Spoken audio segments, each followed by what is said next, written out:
Right, if we are on the launch of Biashara Tuesday, it means expert, it means facts, it means I take a back seat and let the people who have the expertise bring us what they have seen in the professional world. Thank you very much for joining us here, Daktari. Maybe you introduce yourself to our guests in the best way possible that you, to our audience in the best way possible that you would like to. Thank you, Richard. My name is Esther Mbithi. I'm a senior lecturer. I teach literature in the Department of Literature, Linguistics, and Foreign Languages. I think that's about it, because I can go on and on, you know. I read literature in 5 different languages. I'm trying to learn Chinese.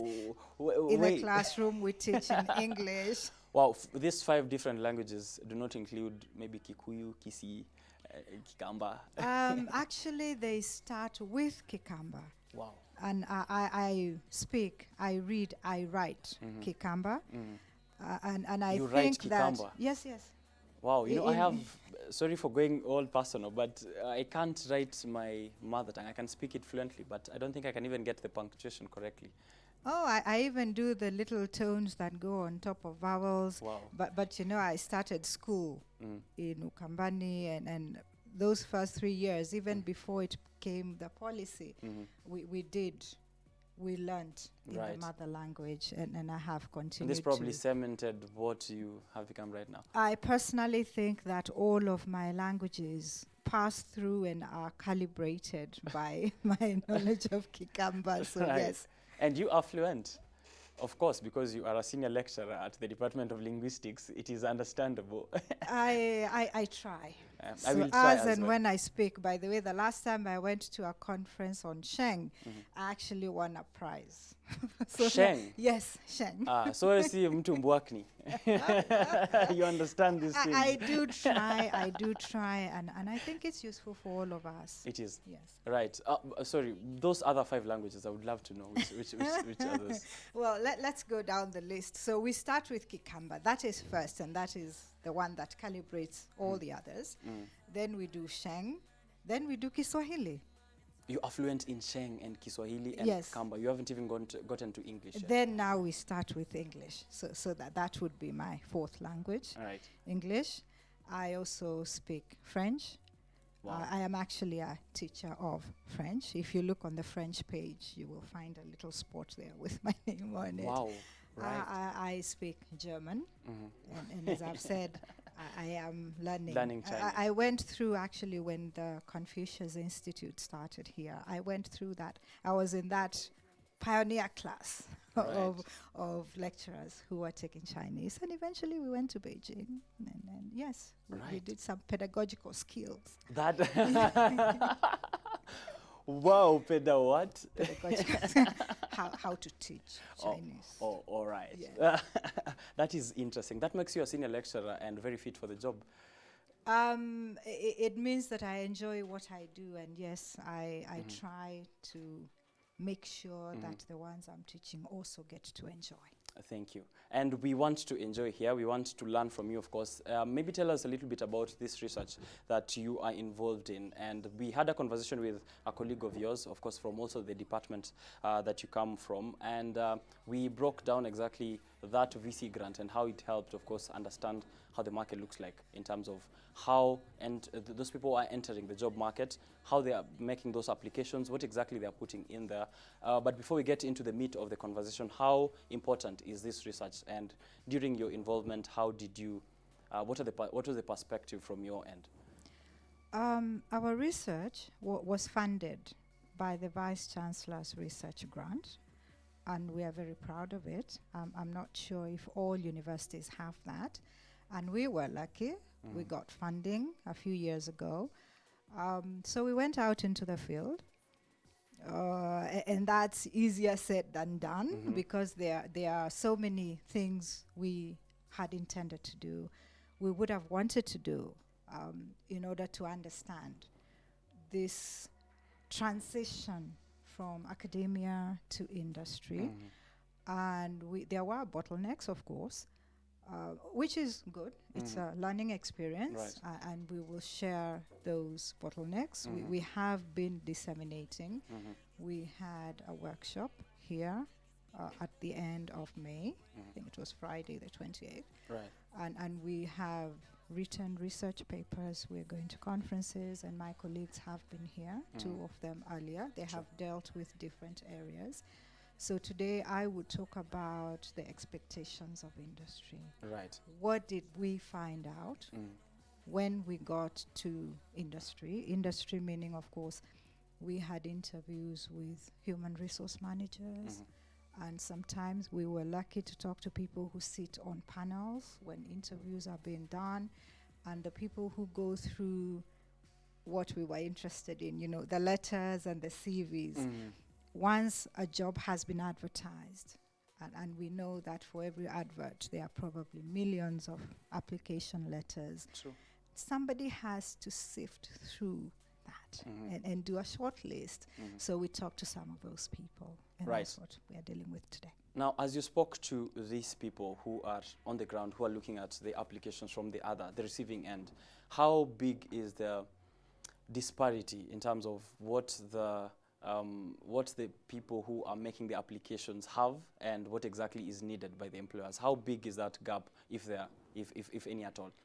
Well, the employers, and I'm sure they will say this, and perhaps they have been saying it because we see what they write in newspapers, which is why we went to research this particular topic. They will talk about what they expect. And sometimes when they do their advert, they actually give the specifications of what they are looking for. So they will say they need an application letter, and they need a CV. And what you have to do as an applicant is present yourself in the best way possible. Sell yourself so that, for every advert, ideally, they're looking for one person. So if they receive 1 million applications, as you apply, you need to make sure that yours is the one they pick. Now. So, yes. Right, yes. So they're looking, you need to introduce yourself, and you need to present your skills, but more importantly, you need to focus on that specific organization.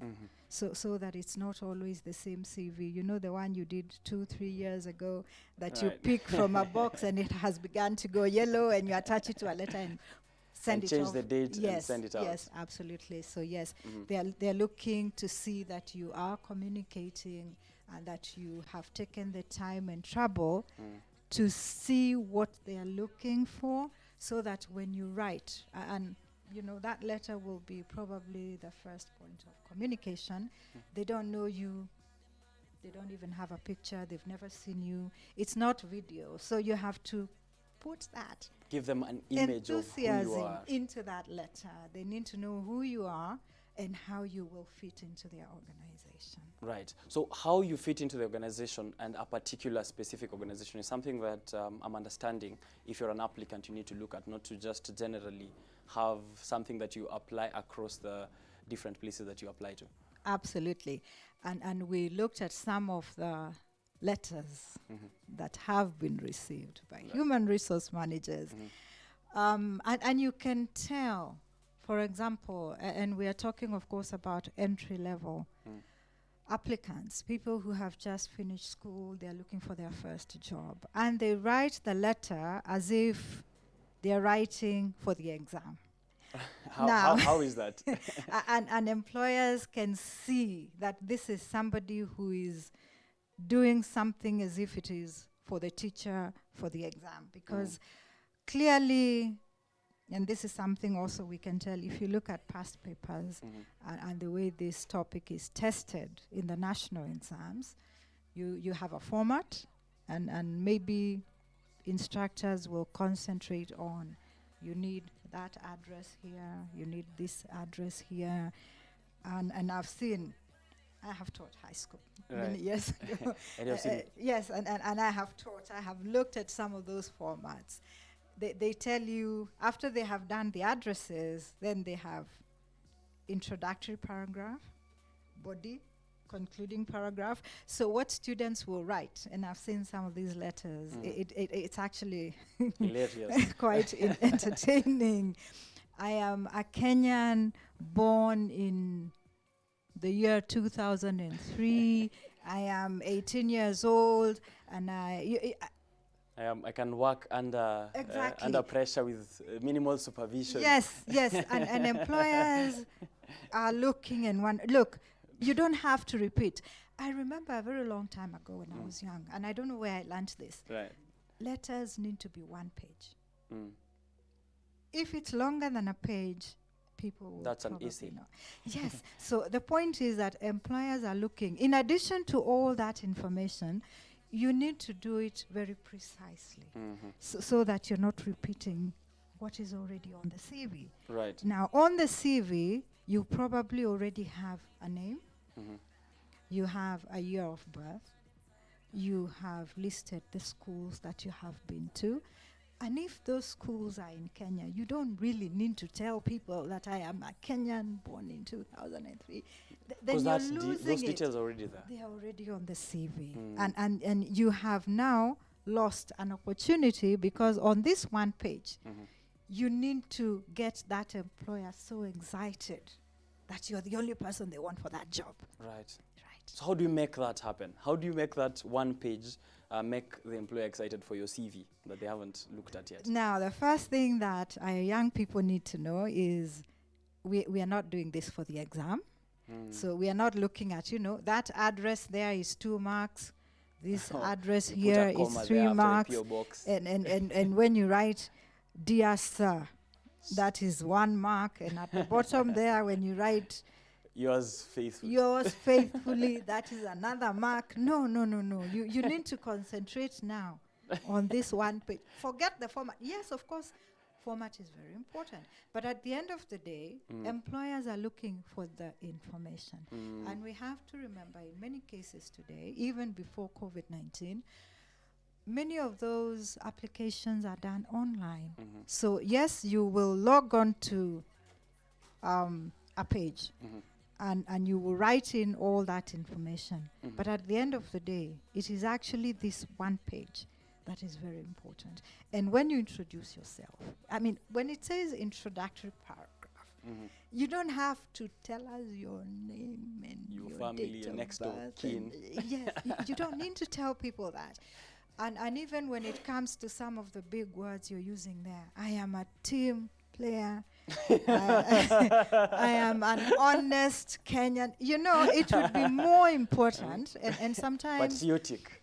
Yes, sometimes these young people going through school don't realize that even going through school is an experience, and the extracurricular activities are very valuable. Which is something I wanted to bring up to you, and because someone asked me before we came on who was looking forward to the show, and because we're also speaking about entry-level applications, entry-level into the job market. Now, in terms of experience, they are afraid if I have just come out of university, and there are many people out there who are unemployed and have a lot of experience. And if I apply with the same people in the same pool, I will only have one page of my application letter where I have to fill in details. I am a 21-year-old patriotic, hardworking Kenyan. And then the other page is just me and my grades from primary school to campus, and that's all the experience I have. So how can they tweak this to be fit even in the pool of so many other applicants? I think that's something they really need to concentrate on, even going into high school, because these opportunities exist. Even at the university, there are so many opportunities, and sometimes the students will miss them. Sure. When you have a chance to join a club, for example, and the 4K club used to be very, very famous, but people in languages will probably join the journalism club or the debating club, depending on what happens in your school. CU is always very active. Right, and Annex is not one of those clubs, yeah? Do not join Annex. Yes. So what happens, in my case, I would always become the secretary. I don't know why. Right. But anyway, because you're eloquent if enough. you have served in any of those, you see, it's not a paid job. But if you have served, for example, as treasurer, even if all you did was collect a few pennies from your classmates and submit them to the class teacher for onward transmission for a bigger course, it means they trusted you. Right. So you don't write in your letter that I am an honest and dependable Kenyan, but if you write, I served as the treasurer of the Christian Union for 2 years, that speaks to the employer. Right. You understand? So if you're an artistic person, hopefully there were opportunities to participate in music. Maybe you were a member of the choir, or you were the choir master, or you wrote plays. And I remember even in our days in high school, the plays that we used to compete, we had different houses. And you would then do a play in your house, and the other house would do a play, and you would have these inter-house competitions.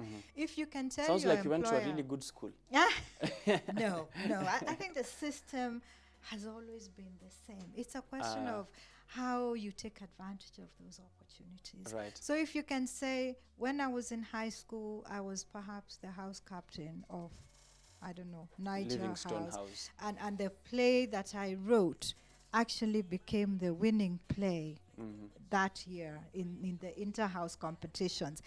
It doesn't even have to be published, but it tells your prospective employer that you're creative and you do take charge and you're willing to take a risk.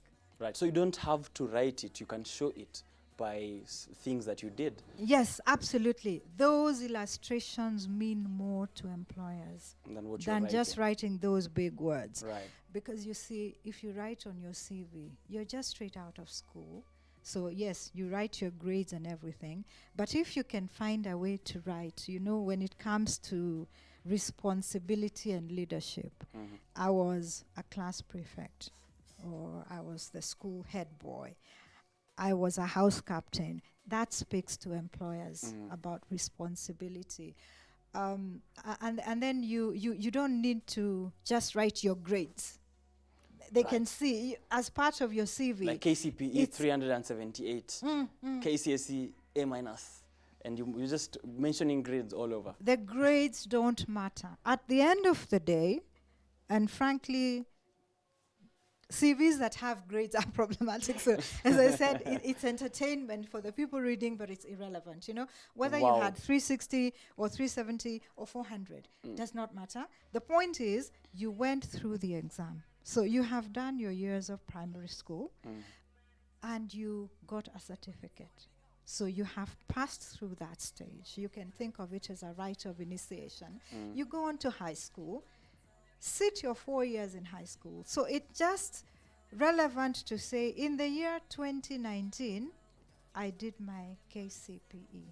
In the year 2022, I did my KCSE. The grades are irrelevant because we are more interested in what else you have done. So if on that CV you're writing now, these are the useful things, you know, I was in the choir. For the 4 years I was in high school, and we went to competitions, and in this year we actually won and got to State House for the nationals. That speaks volumes. More than marks. So even if you write, I had 450 marks, that it doesn't matter. No one will be like, oh yeah, I need this 400 marks in my office. And when you write now those extra curricular activities, then you need to also focus on the organization. So include the ones that will speak directly to the organization you're writing to. They need to be tailored.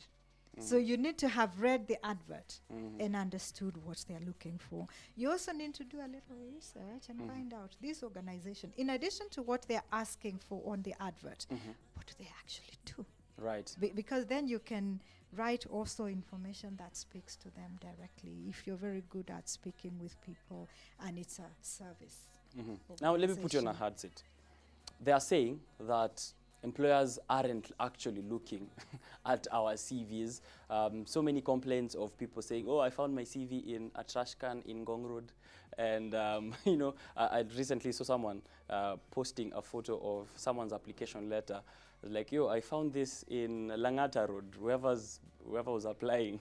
It doesn't look like it went well. are employers actually looking at our CVs or tunahitaji kujua mtu? I think from the research we did, we have confirmation that employers look at those letters and they look at those CVs. And when they advertise, they seriously expect you to respond to what they're asking for. I have sat on interview panels.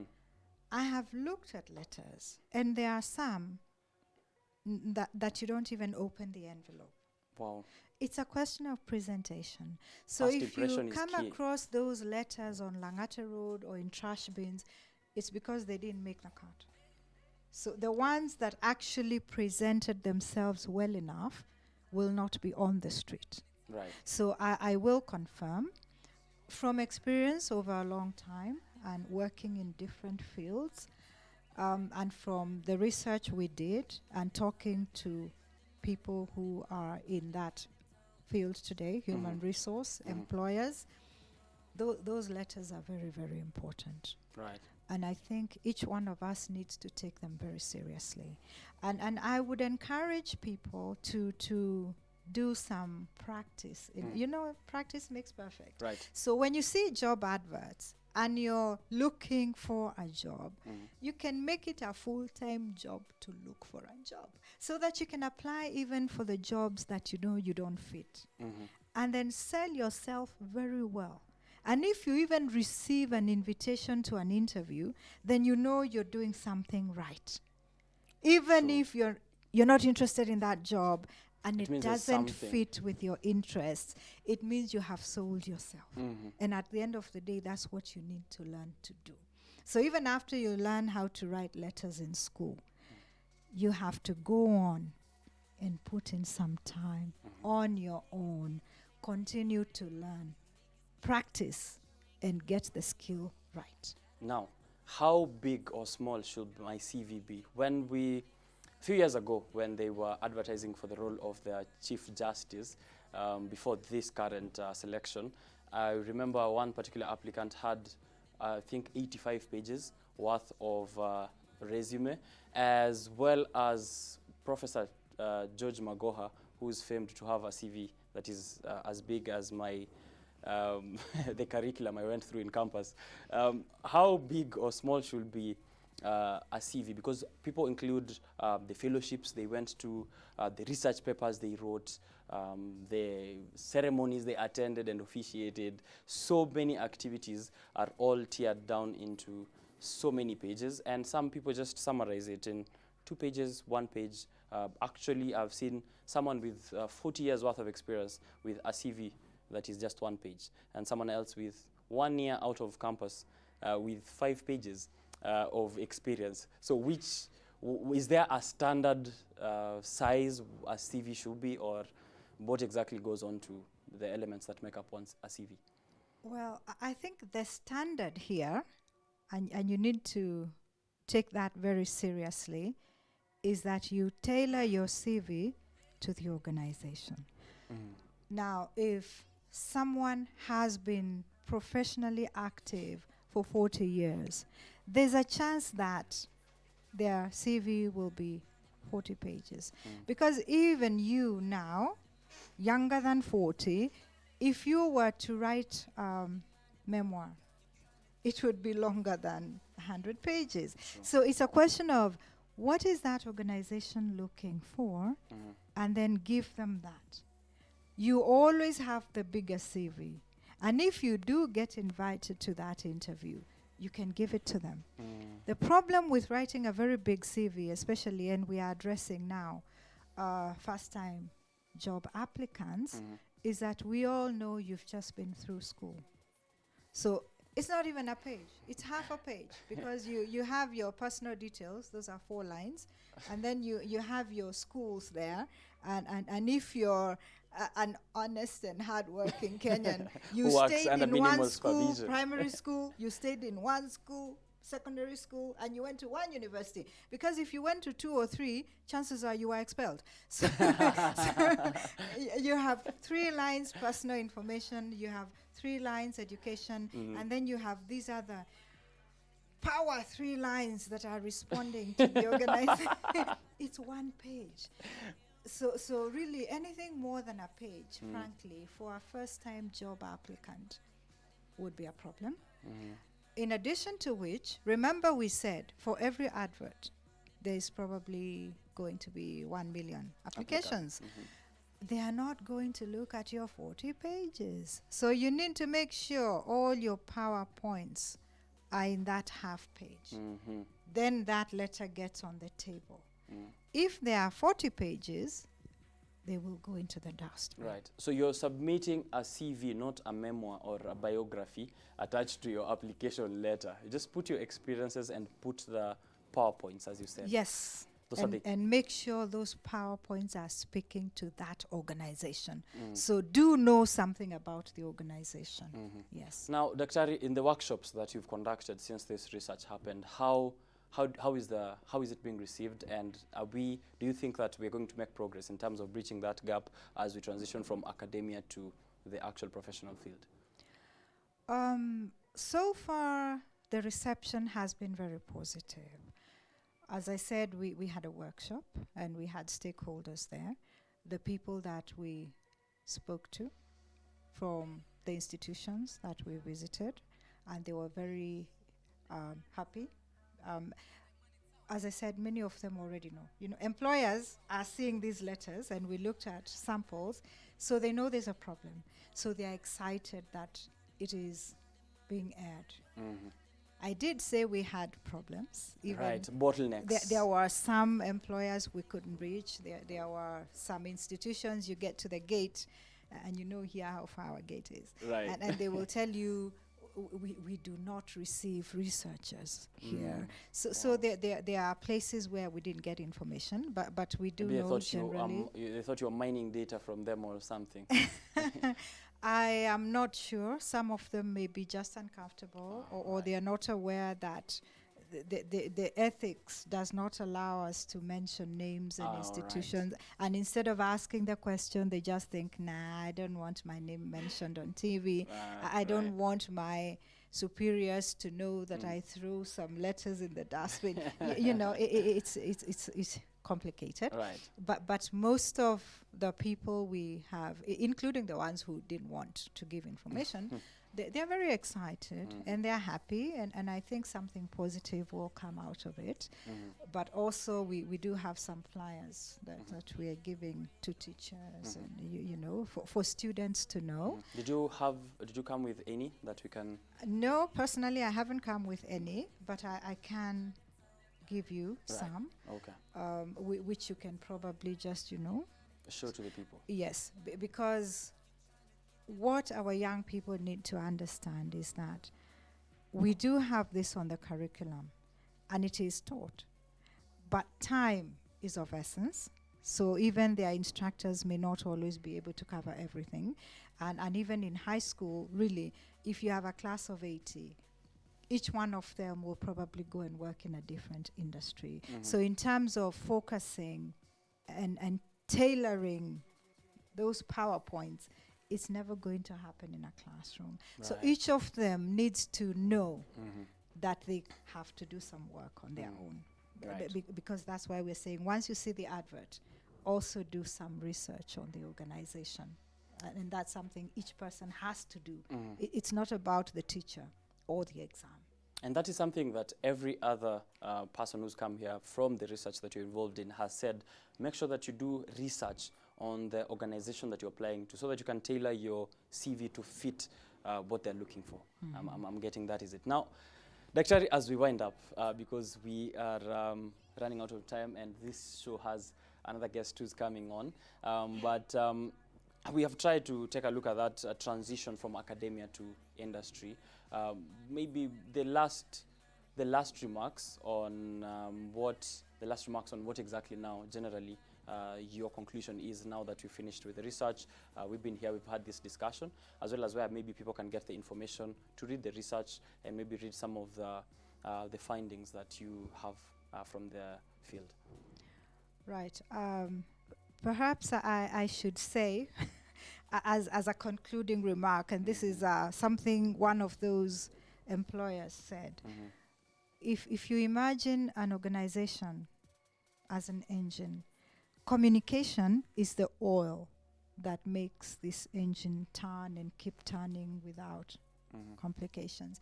Because for every organization, there are different sectors, there are different departments, and all these people need to communicate so that the organization can work.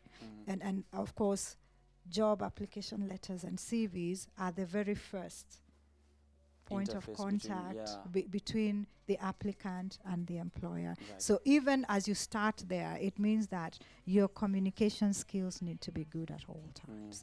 We are focusing on job application letters and CVs, but it is true for communication in every area of the organization and of life. Communication is key. Is key, Right. is very, very important, and I think we cannot really overstate that. Right. Now, where can we get some of the stuff to read?